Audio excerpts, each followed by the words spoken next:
آج اگر پاکستان تحریک انصاف کے ساتھی شکایت کر رہے ہیں، ان کا لیڈر جیل میں اس حالت میں ہے، اور چونکہ کل ہی آپ ملاقات کر چکے ہیں، ملاقات کر کے بھی آئے ہیں، تو اس ملاقات کی فوری خبر جو ان کی طرف سے آئی وہ واقعی قابل قبول نہیں ہو سکتی۔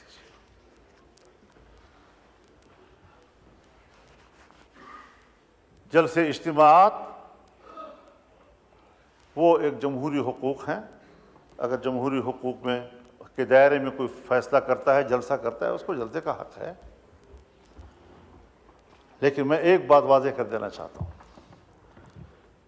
کہ اگر میاں نواز شریف صاحب پر ظلم ہوتا ہے، میاں شہباز شریف صاحب پر ظلم ہوتا ہے،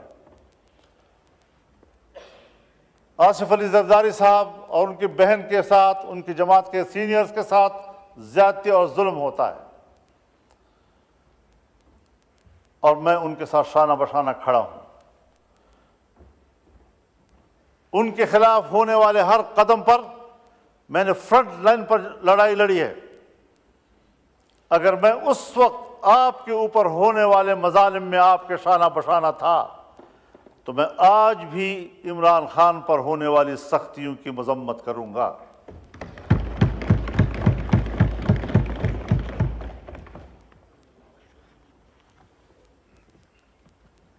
اس میں کوئی شک نہیں ہے کہ ایسے حالات پیدا کیے گئے کہ اپوزیشن تقسیم ہو جائے، لیکن میں نے نہ حکومت اور اپوزیشن کو تقسیم ہونے دیا ہے، اور نہ اپوزیشن کو آپس میں تقسیم ہونے دیا ہے، اور نہ پیپلز پارٹی اور مسلم لیگ کو آپس میں تقسیم ہونے دیا ہے۔ میں نے پیپلز پارٹی سے بھی، بلکہ حکومت سے بھی درخواست کی تھی کہ آپ یہ مسودہ شنگھائی کوآپریشن کانفرنس کے بعد کریں۔ میں نے پی ٹی آئی سے بھی درخواست کی تھی کہ ان دنوں میں آپ کسی قسم کا کوئی مظاہرہ نہ کریں۔ کیوں؟ باہر سے مہمان آ رہے ہیں، مہمان ویسے بھی قابل قدر ہوتا ہے، گھر میں بھی اگر بھائیوں کے اندر اور عزیزوں کے اندر میں تھوڑی سی کوئی خلش ہوتی بھی ہے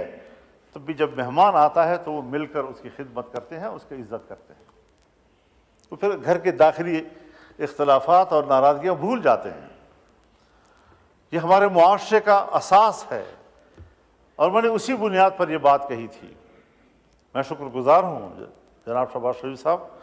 کہ آپ نے اس مسودے کو ان دنوں میں اس پر کام کرنا چھوڑ دیا اور اس کو مؤخر کر دیا تھا۔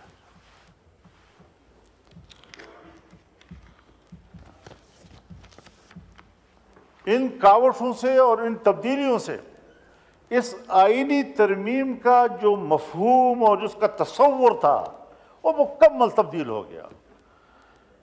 ابتدائی مسودے کا تصور بالکل مختلف تھا، اور اب جو چیز ہم پاس کر رہے ہیں اس کا تصور اس سے بالکل مختلف ہے، اور اس صورت میں ہمیں کسی قیمت پر قابل قبول نہیں تھا، اور آج ہم متفقہ طور پر اس کو دستاویز بنا کر اسمبلی سے پاس کرانا چاہتے ہیں، پارلیمنٹ سے پاس کرانا چاہتے ہیں۔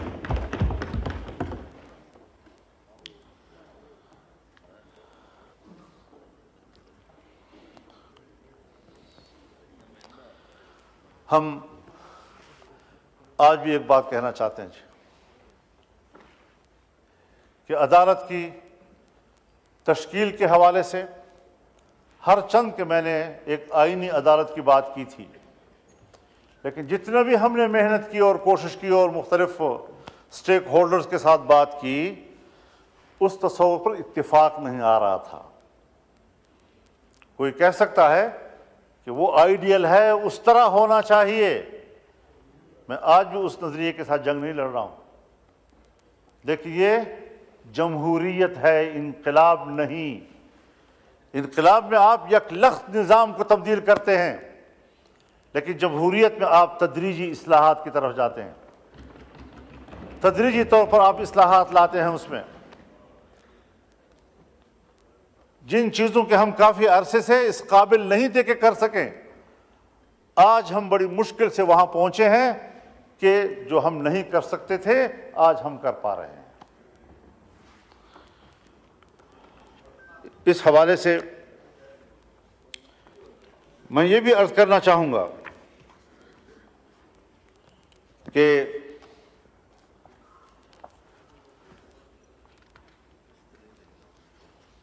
پارلیمنٹ کو ایک بہت بڑا شرف حاصل ہو رہا ہے، اس پورے پارلیمنٹ کو ایک شرف حاصل ہو رہا ہے، اور پوری پارلیمنٹ جو اسلامی جمہوریہ پاکستان کی پارلیمنٹ ہے، اور پاکستان کے عوام جس کی اکثریت مسلمانوں کی ہے، جو دو قومی نظریے کی بنیاد پر مہارت وجود میں آیا تھا، اور آج وہ فیصلہ دے رہی ہے کہ 2028 کے بعد ملک کے اندر ہر طرح کے سودی کاروبار اور معاملات یہ ممنوع ہوں گے اور کاروبار سود سے پاک ہوں گے۔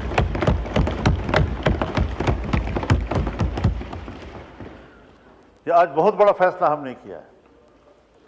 ہمارے کورٹ نے فیصلہ کیا، 1997 میں فیصلہ کیا، لیکن نظر ثانی کیسوں کے نتیجے میں آج تک اس کے کوئی فیصلہ نہیں آ سکا۔ ابھی پھر شریعت کورٹ نے اس کے حوالے سے فیصلہ کیا، لیکن کمرشل بینک، عام بینک، وہ دوبارہ نظر ثانی میں چلے گئے، اور وہ اتنی کمزور عدالت ہے ہماری شریعت کورٹ کہ اس کے خلاف کوئی درخواست دے دے تو ان کا فیصلہ معطل ہو جاتا ہے۔ اب اس کو مضبوط بنانا ہے، اور اللہ تعالیٰ نے بڑے واضح طور پر فرمایا ہے، یا ایھا الذین آمنوا اتقوا اللہ وذروا ما بقی من الربا ان کنتم مؤمنین، کہ اللہ سے ڈرو اور تمہارے ذمہ جو سود کا کوئی مال ہے اس کو چھوڑ دو اگر تم ایمان والے ہو، اور اگر نہیں کرتے فإن لم تفعلوا فأذنوا بحرب من اللہ ورسولہ، اگر تم یہ کاروبار نہیں چھوڑتے تو پھر اللہ کے ساتھ جنگ کے لیے تیار ہو جاؤ۔ اور مفسرین نے لکھا ہے کہ سودی کاروبار کرنے والے آخرت میں جب اللہ کے سامنے پیش ہوں گے تو اللہ کہے گا تلوار اٹھاؤ، لڑو میرے ساتھ، جنگ کرو میرے ساتھ اگر تیرے اندر ہمت ہے تو۔ کیا وہ اللہ کے سامنے تلوار اٹھا سکے گا؟ لیکن اللہ اسی پر اس کو شرمندہ کرے گا اور ذلیل کرے گا کہ تم نے دنیا میں سودی کاروبار کیا تھا، اب اٹھاؤ نا تلوار، میں نے تو تیرے خلاف جنگ کا اعلان کر دیا تھا۔ تو اس حوالے سے میں شکر گزار ہوں کہ حکومت میں شامل تمام جماعتوں نے ہمارے اس ترمیم کو قبول کر لیا ہے، اور ہم اللہ سے من حیث القوم معافی مانگیں، اور یہ پارلیمنٹ قوم کی نمائندہ ہے۔ ہم جب یہاں پر بیٹھ کر اس 77 سالوں کا جرم اس پر اللہ سے معافی مانگیں گے تو اللہ غفور الرحیم ہے، انشاءاللہ وہ پورے قوم کو معاف کر دے گا۔ ہر بات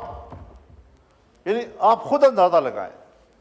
جب پاکستان بنا اور ہم نے اسٹیٹ بینک آف پاکستان بنایا تو اسٹیٹ بینک آف پاکستان کی افتتاحی تقریب سے قائد اعظم محمد علی جناح نے خطاب کرتے ہوئے فرمایا کہ مغرب کے نظام معیشت نے ہمارے لیے مشکلات پیدا کی ہیں، بلکہ انسانیت کے لیے مشکلات پیدا کی ہیں۔ ہم ملک میں وہ نظام معیشت لائیں گے جو اسلامی تعلیمات کے مطابق ہوگا۔ ہر بات پہ ہم قائد اعظم کا حوالہ دیتے ہیں، یہاں ہمیں ان کا حوالہ کیوں بھول گیا؟ ہم نے کیوں اس ملک کے نظام کو ٹھیک نہیں کیا؟ تو یہ بھی آج اس ترمیم کی بہت بڑی کامیابی ہے